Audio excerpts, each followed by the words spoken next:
Okay, I got another introduction to go here. About when we started putting this together about 4 or 5 months ago, we were talking about Mullan Road, and we were getting Anna back there was going to be on our committee, and she says, I know a guy that owns property on the Mullan Road, and he's got a camp on his place. And me, the quintessential skeptics, rolled my eyeballs and said, no way, no way. And so I told Anna, I says, well, bring him down, you know. So he came. We got this little history group on Fridays. Ron Managhan came there on the Fridays, and I was still a skeptic. I was badgering him a bit, I think, you know, and I was questioning him, what do you know I've never seen you at a Mullan Road thing before, I don't know what you're talking about. And he was telling us about a camp, Mullan's camp, for construction on the big side cut. And so I got in my car to head back home, and I couldn't have been a mile, and all of a sudden I did one of these. Of course, of course. 150 men for 6 weeks were camped in that area. And so that would definitely have a lot more evidence than Cantonment Jordan, Cantonment Stevens, or anywhere else. But in the 30 years that I've been involved with Mullan Road, I've never heard anybody say, maybe we should go find this work camp. So I'll introduce Ron Managhan here, who found it. And I'm a hardcore believer at this point. Go ahead,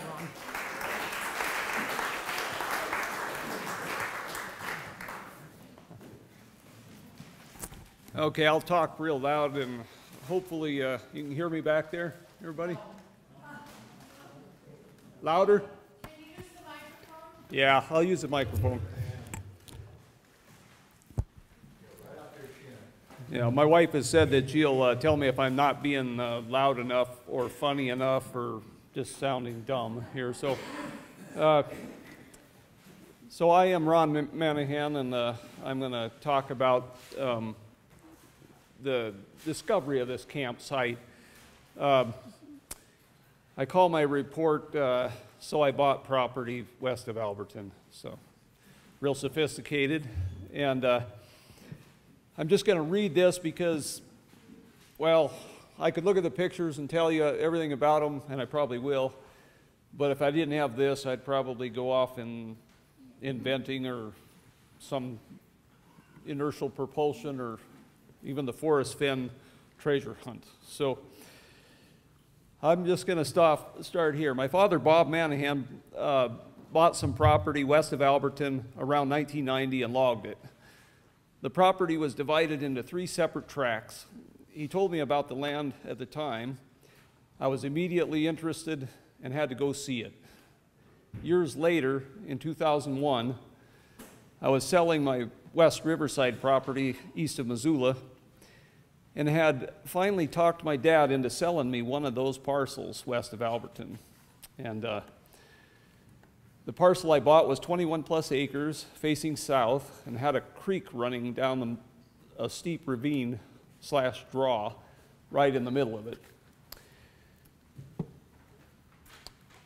My wife and I had loved that piece of land since we first looked at it back in the 90s. Now it was ours, and we moved our family of 4 onto the property.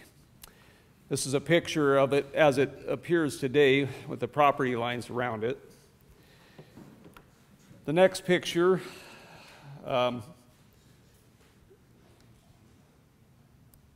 one is as it appeared in 2009 before we sold 40,000 yards of gravel off the east side of the property for the construction of the new Crystal Springs exit. Thank God there's a feature on Google Earth that lets you look back in time, and you can still go on there and zoom in on it somewhat. The image isn't as good as their current imagery, but it's helpful. My dad had bought some more property in the later 90s, located above this property. It was about 80 acres, and there was 2 40s. they were off of Road 459, and there was some question about access on Road 459. So I helped him find the corners and look up the easements and all that stuff. And through the process of that, I'd heard that Road 459 was the Mullan Road. And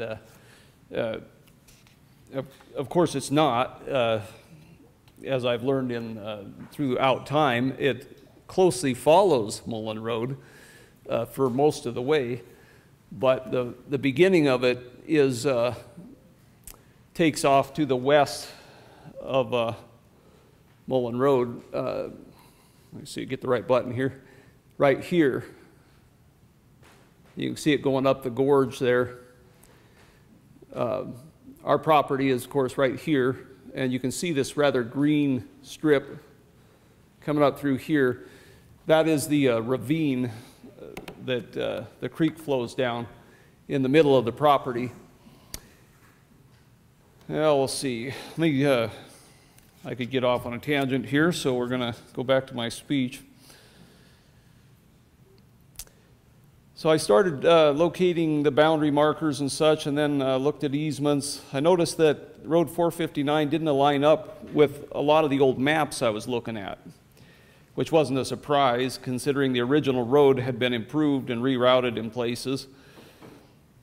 It was around this time I first heard that Road 459 was the Mullan Road, and then I first heard the term big side cut. Now, I had been scouring the area for boundary markers for months at this time and noticed human activity in the forms of debris, ditches, and overgrown abandoned road sections that were obviously quite old. There were many types of debris from different eras, including scrap iron, old cans and bottles, and even an old wooden gold rocker type sluice. My son once found a brass badge of sorts that looked to me like a kid's toy or something. We left it there and didn't look at it again for a year, which is kind of funny because it turns out to be one of my favorite little treasures once I found out that it was actually two epaulets soldered together, and it was common for people, I guess, to use those on powder bags. But it's laying over there on the table. And and I got off my topic here again. I started searching for information about Captain John Mullan at this time, and his time spent carving out the big side cut. I first found a write-up on the Mineral County Information and Commerce website called Blazing the Mullan Road. It was a good educational resource that covered a lot for the summation of a whole endeavor to build the military road from Walla Walla, Washington Territory to Fort Benton, Dakota Territory, now known as Fort Benton, Montana. I was an avid hang glider pilot for 17 years until an unfortunate accident sidelined me. But at the time, I would use my soaring to do aerial surveillance of the area. I was just looking for evidence of old roads and such, and after the 2005 fire had gone through there, all the underbrush had been burned off, and you could see great detail in the mountainsides. And it was, I'd go back on foot and look at it, and you could piece it together and see that the tract was coming together. You'd see a road take off here and then angle this way, and it was quite enlightening when I finally was getting the pieces to fit together. And let's see here. I was launching off of Martell Mountain, which is west of this spot, out over the fields of Tarkio. A friend of mine, a good friend of mine, Bill Wheeler, had let me put a hang gliding launch on his mountain because he owned all the way to the top of it. And he was an avid aviation enthusiast and loved to watch us all the time fly off his mountain. But I would get over the top of that mountain in rising air that we would call thermals, and ridge lift, which is a mechanical deflection of air as it hits a mountain face and is deflected upward, and we would get in that uplifting air and get over the top of the mountain, and sometimes I'd get up to 14,000 feet, and I'd drift back over our place and be able to look without obstruction, hanging from a strap, thousands of feet below me. It was, well, if you like adrenaline rush, that's your thing there. So it was a quite fascinating experience to have for 17 years of my life, almost taking my life at the end of it. But anyways, we'll move ahead here. I'm going to put this here, next image up. And speaking of the epaulets there, let's see. The year after the fire went through, I borrowed a metal detector from a friend of mine. His name's John Garrymore. He had worked doing metal detecting on different sites for the Montana Historical Society, I believe, some time back now. But I started finding old relics on the property. I collected up a pile of cans, square nails, horseshoes, and even an unfired 4570 cartridge. Probably later, when subsequent trips came through there, or missions, or just different people. I'd heard that 20,000 people or so had run across that road section in the first 2 years after it was cut, but I don't know that for sure. I just heard that. I invited my friend John, although I had always known him as Jack Garrymore. His kids called him Jick, I believe. He had, I think it was a code that he used so whatever person would call up on the phone and would ask for him by name, he would know if it was somebody he worked with or one of his relatives or a friend. And he was an old biker. He is an old biker, still alive. He's 86 years old now and still doing metal detecting and such at different sites around the country. Let's see. He's the one that explained that the epaulets were actually, or what they were, not a kid's toy. But he came up and metal detected at our place, brought his son with him, and in no time at all, they were pulling pieces of stuff out of the ground, like an ox shoe right away. There was axe heads. There was, I think we found old hammer. There was all kinds of stuff laying around up there. And he even found a silver dollar from 1882, which let me know that people had been there since for a long time afterwards. John Mullan had come through there, and it looked like somebody had actually lived up there for at least 20 years. Okay, we'll pull up that one, and I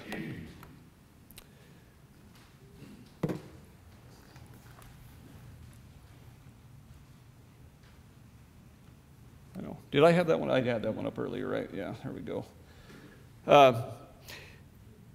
The cowbell there must have been used on oxen, I'm guessing. And you can see the soldered can, and there was like I thought what looked like a sardine container, but I've been told that they would put pork of different kinds in these cans, and that's what they were feeding their men with. And I guess even Napoleon had canned goods on his time in the field.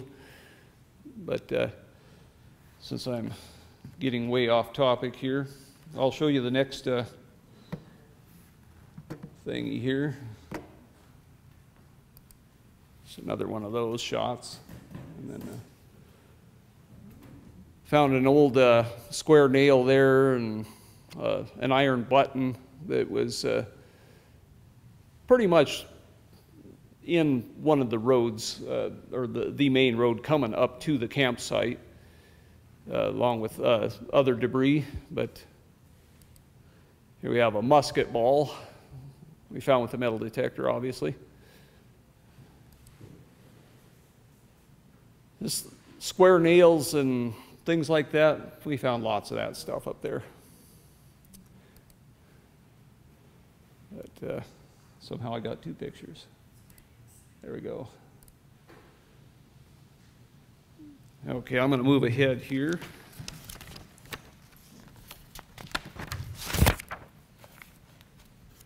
It was obvious that people had spent time here over many years. I don't know what happened there. So, come back to here. I'll have to stop bumping this thing. But it seemed to me that this would be a great place to camp, being you could access the creek easily, and there was some fairly flat ground here. The creek, Perkins Creek, is a spring-fed creek that starts a little ways above my property and ends by going into the ground before getting to the bottom of my property. It emerges on the north side of my property from a ravine above that bench where the terrain flattens and then flows back into a ravine and ends at the south side of my property, offering good access to its water only at that bench up there. I returned to John Mullan's account of road building in my area from his 1863 report. The part that jumped off the page for me was this line. On the 1st of May, I commenced upon the cut around the big mountain, and by the 10th, had my entire force of citizens and soldiers employed.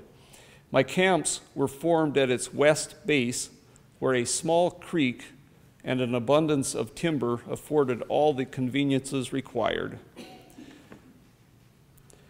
My first thought was, I have a small creek and some timber. The next thing that seemed relevant was this line.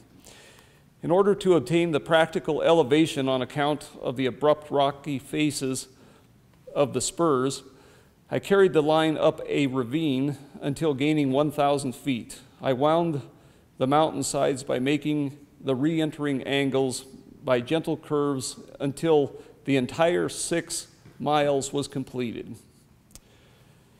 I then thought, I have a ravine, although I had always referred to it as a draw, until I looked up the definition, which was kind of funny because we were talking about that in the driveway yesterday. But a ravine is a narrow gorge with steep sides, also known as a gully. A draw is a gully that's not as deep as a ravine, or something like that. Okay, so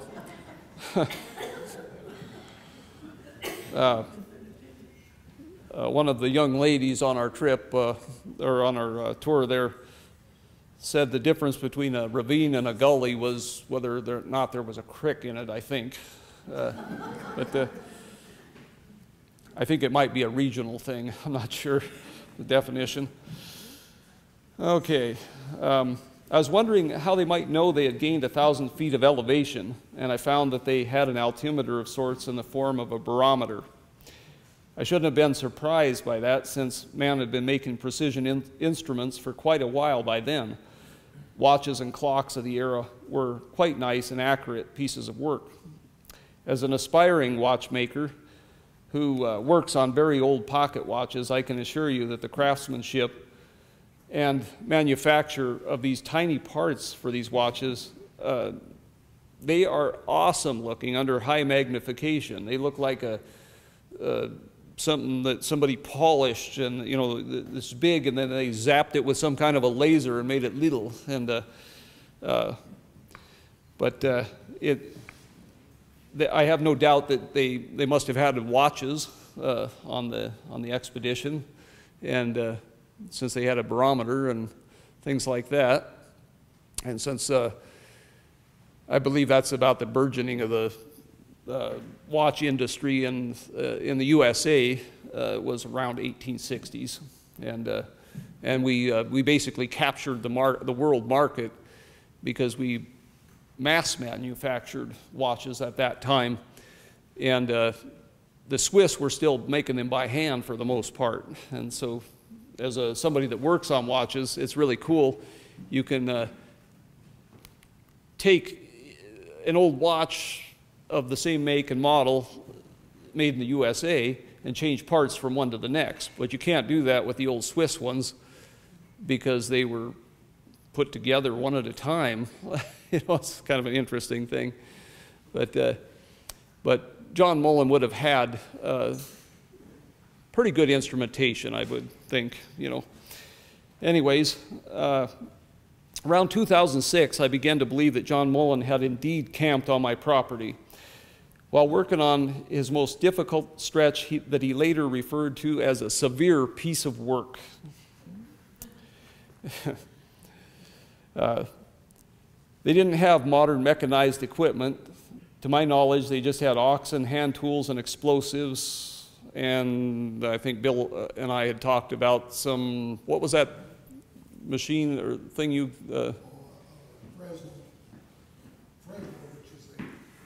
things like that. Yeah. Just pretty rudimentary stuff. But they did that in 6 weeks time. They cut a road up over the top of those cliffs through rock, and I should probably pull you up another picture here that's let's see. Now that's not the next picture.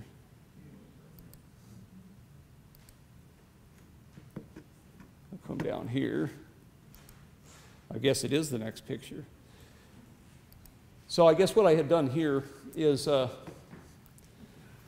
had put together a virtual tour from the bottom of my property up into a bench that is about 39 feet, something like that, above my property, that they had to go back and forth up through that narrow gorge and attain the necessary altitude.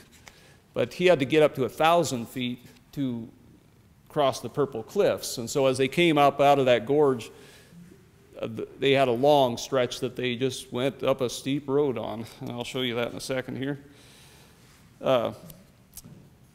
So anyways, let me back up a hair in my speech, but I'll leave it here. Being rocky in most places, we were compelled to blast, when by a premature explosion, one of our men, Fred Sheridan, lost one of his eyes, and another, Robert P. Booth, was severely stunned. That's just blasting, and you know, to get through the rock. I mean, those guys were hard workers. I talked with John Garamore recently, and he told me to look for evidences of ditches around the suspected campsite. He explained that since Mullan was a military man, he would set up his camps like the military would. He continued they'd often dig ditches away from the creek for their latrines. I found that there was an old ditch bed leading over 100 feet away from the creek up there, and since then I actually remembered there was another one. One heads off to the east and one heads off to the west from the creek above the suspected campsite. I had thought the ditch was used for mining by people that came later to the location, and maybe it was, but it sounds too suspicious, you know. A side note to this, he also told me that I might find mercury in that ditch. He said that he'd found mercury in similar ditches on a Lewis and Clark campsite dig, and that's because many of the men were given mercury to treat venereal disease and probably other ailments. To me, this sounds as healthy as eating canned foods from soldered cans and getting lead poisoning. Somehow that generation made it through. In the Mineral County Information and Commerce sites blazing the Mullan Road write-up, I found where they had requested additional supplies the 8th of January, 1860. The supplies included 1,500 pounds bacon sides, 200-pound bacon hams, 2,500 pounds of flour sacks, 100 pounds crushed sugar, 240 pounds of soap, 6 bushels of salt, 10 gallons of molasses, and 100 gallons of whiskey.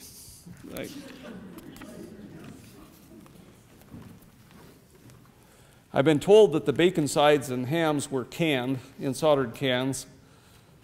That might explain all the soldered cans found on my property. I suspect the cans have survived the years because of the property has southern exposure and is basically a huge gravel deposit. It drains the water away quickly. From the bottom of my property, near where the, there, I'm doing it again. I'll also have to stop hitting that. It says, from the bottom of my property, near where the ravine begins, there's another obsolete steep road going right up. Before the gravel was removed from the east side of my property, you could follow the road all the way to the suspected campsite. This Google Earth snapshot from 2009, before the landscape was altered by the gravel mining, shows the path the road might have took. That was the last one I had up, and I'll show you that again, just because.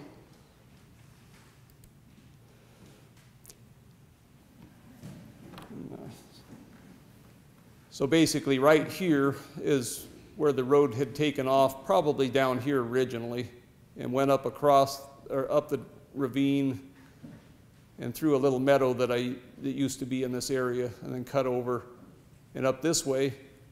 And this is the suspected campsite right here.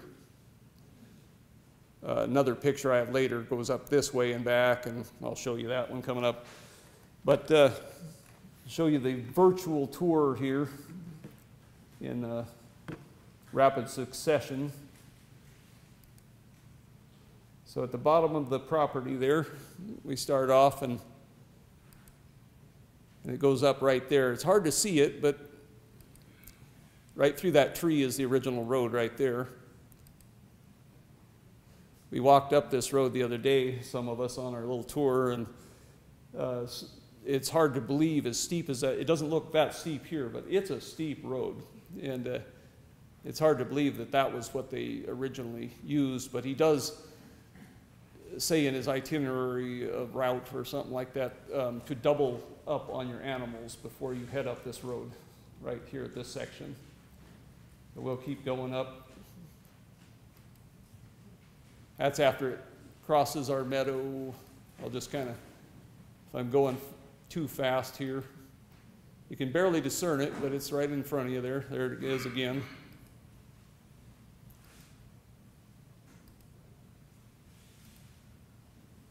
That's hard to tell that.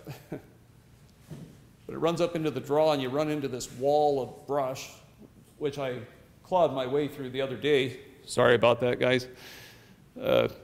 And to record the GPS tract of this road,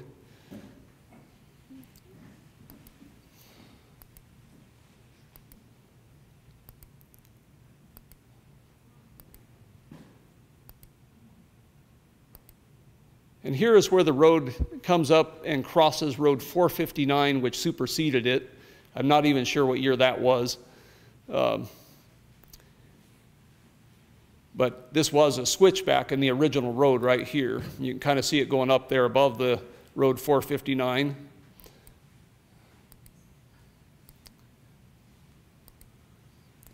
And this is all that's really left of it.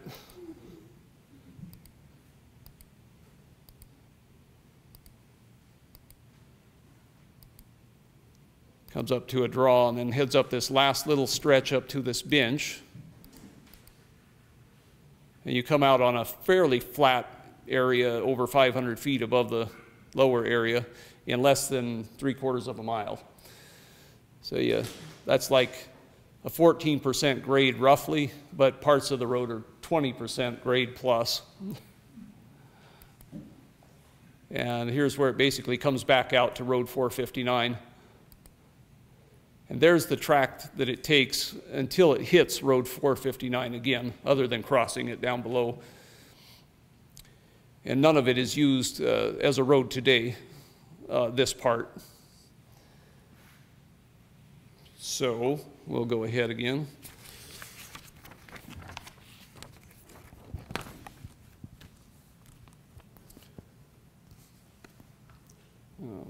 Covered that. So we'll go to the next.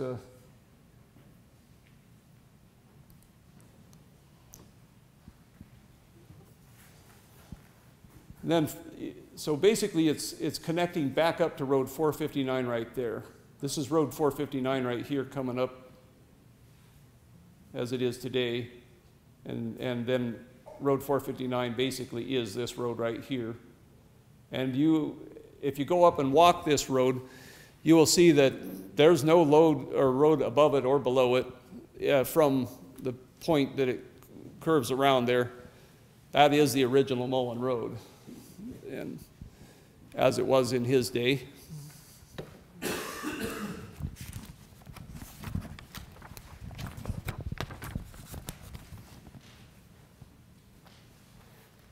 Let's see here.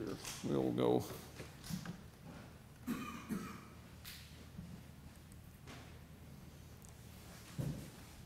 This is pretty much the entire stretch from my place to Sear, which is it's actually over 6 miles. If you use Google Earth to track it, it comes up about, I think it's 6.4 miles. But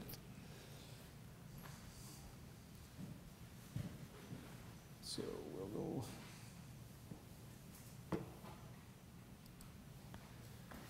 This is the suspected campsite right here.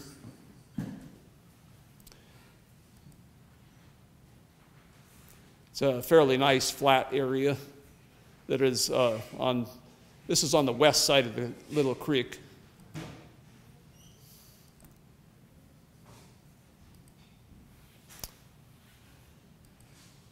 And here's where the little creek comes down through where you would have access to it. And my dad had taken a cat through here and cut that bank down a little bit, but there was the road going through there. He just widened it out. This is looking west from the other side of the creek.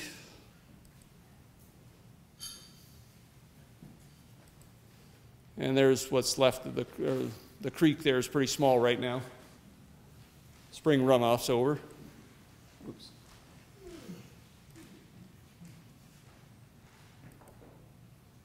I believe that's my last picture there. So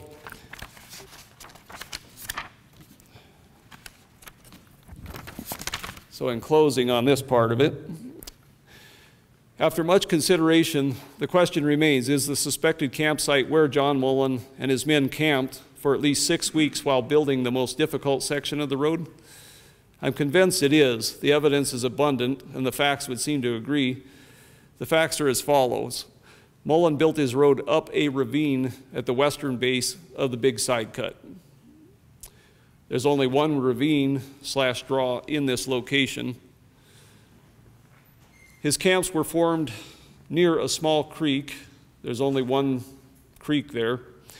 There's just one short stretch of the creek that's convenient to access, and that's the suspected campsite where the bulk of the period-specific relics are found. So for now, whenever I walk on the property, I have been doing this for years, so I'll continue to do it, and that is to look around and imagine those guys standing around on the property. Where did these guys all camp on there? You know, that's going to be something that maybe we'll find in the future with metal detecting and digs and such, but for now, that's where I've come to understand it as being is right where this creek is. And does anybody have any questions? Yes. Can you go back You bet you. I think I can.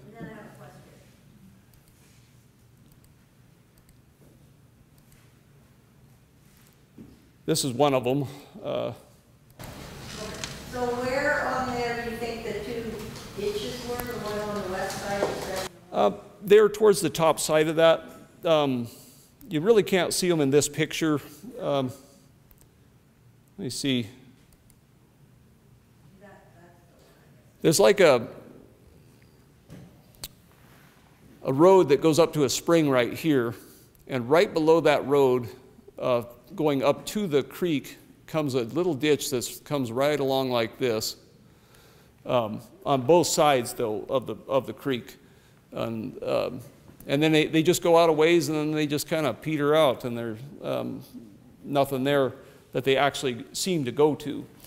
When I first found them years ago, like I said, I thought they were for maybe mining, or somebody was trying to divert water over to a campsite or something like that.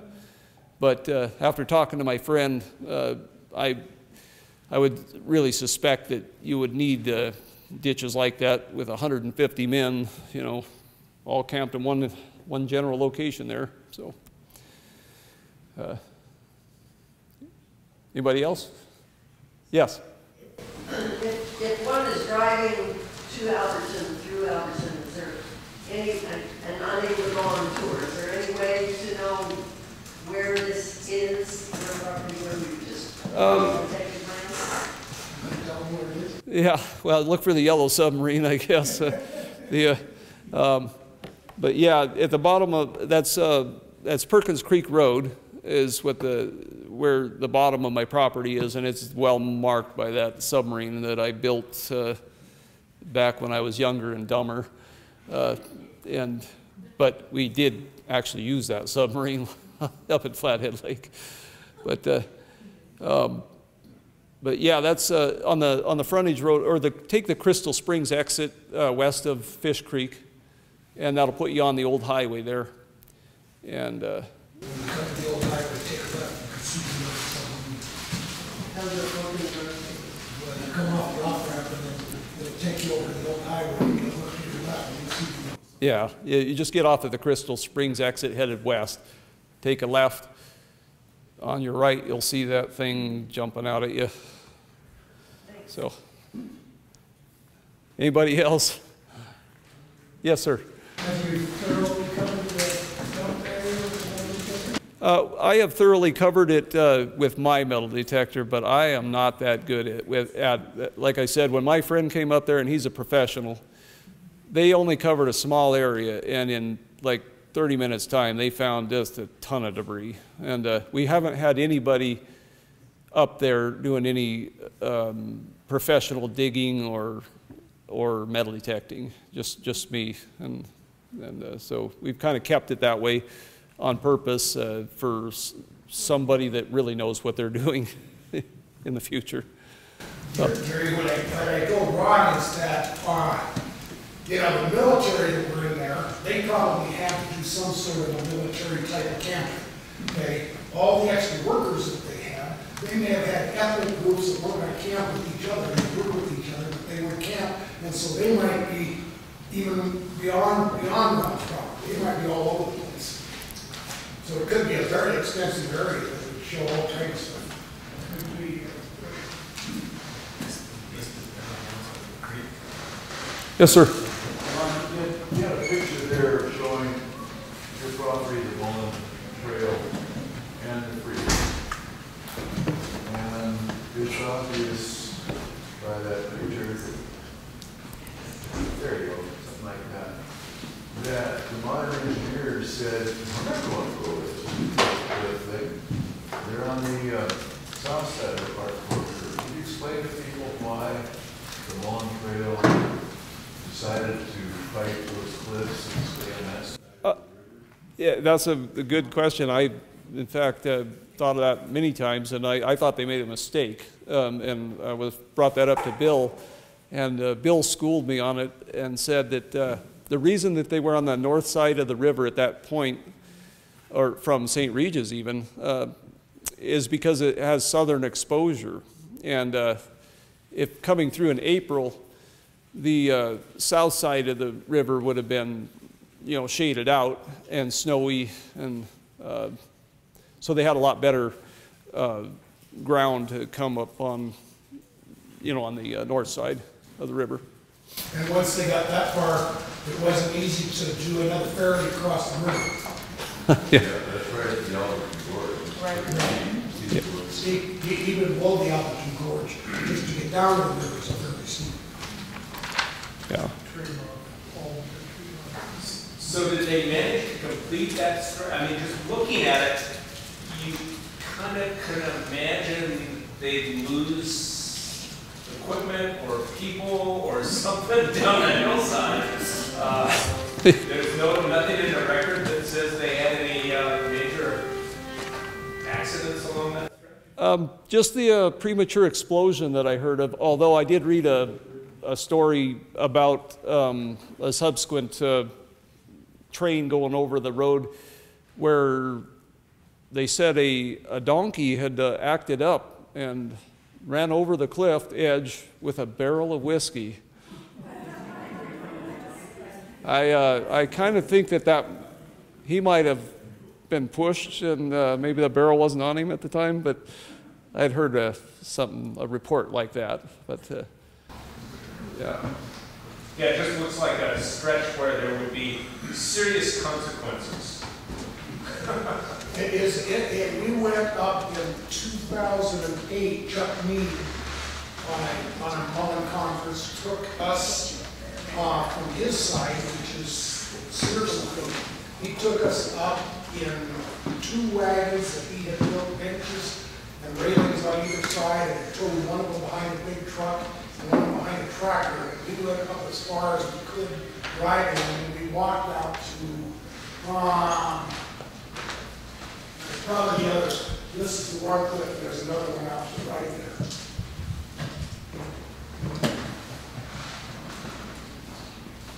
Yeah, I think we walked up to somewhere like here. And it blocking in that road is scary. Just looking down, it's scary. So yeah, a wagon would be dang scary. I imagine there was not a lot of passengers in most of the wagons. So they got that far. They probably walked behind. What I've heard referred to as pucker factor. Yes. That would be a 9.8. Yeah. And the roads were narrower back then. You know, they've been widened out since then. So. Any other questions? Sir? I'm wondering, there's so many parts of the Mullan Road that either totally disappeared or they've been more modern roads, like part of our Avenue, the Mullan is somewhere underneath you. I'm wondering, was there ever a larger road built across that, or when you go there, it was Mullan and no changes since then? They actually, this road, what's the number you call it? 459. 459. Back, Warren Harvey, who was a cruiser for one of the timber things and was a good friend of Chuck Mead's, he went up there, I don't know how long ago, 30, 40 years ago, and they wanted to put a road to log that. And so he was flagging out a road to log that. And once he got out to this area, he said, you went on the Mullan Road. There wasn't an option, you know, without carving the hell out. I mean, it was already carved. You had the base for doing it, and so that's where the logging road was. In fact, I was going to ask you, Ron, right at now, when I drove down there is some equipment right there on that side. I can see vehicles or something right up there on that side. Right there. Is there a logging operation or something going up there? Not that I know of. That's in the. It's on Chuck's side, just before you get to the trees from that side. Right in there, huh? Yeah, just right where your dog is there, yeah. You might want to go home and see that. I will. There's something up there that I pointed out yesterday, the next clip to the house. What's that? There's a cabin up there, you might look at. Now? There's two houses up Years there. ago? Right here. 2 houses. Okay, and it's new, a new house. Yeah. Yep. Right there. Go ahead towards Superior. If you look up above the cliff, there's 2 houses up there. Is there an eight? They've been up there for 50 years. Yeah, he's in terms of road 459, is that a Forest Service number or a county number? Or? Yeah, I believe that's that the Forest Service numbered all their roads, and that's the designation for that road.